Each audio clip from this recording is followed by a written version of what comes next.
ભગવાન જગન્નાથની પાલનપુરમાં 53મી રથયાત્રા નિમિત્તે અમને વૃક્ષ વિતરણનો તક મળી.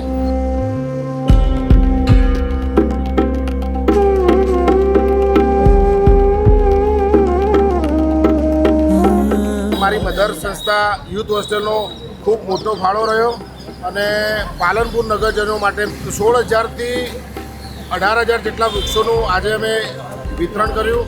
અને અમારો પ્રયત્ન છે કે એક પેડ માં કે નામના જે કોન્સેપ્ટને અનુસરીને પાલનપુરને હરિયાળા બનાવવા માટેનો, તો એ પ્રયત્ન સાર્થક થાય. તેમજ નગરજનો જેટલા બી છોડ પ્રસાદી રૂપે લઈ ગયા છે એનું પ્રોપર જતન કરે એવી અમે ભગવાન જગન્નાથ પાસે આશા રાખીએ છીએ. અને દરેક નગરજનોને સાથ સહકાર આપવા માટે તેમજ જુદી જુદી સંસ્થાઓનો ખૂબ ખૂબ આભાર.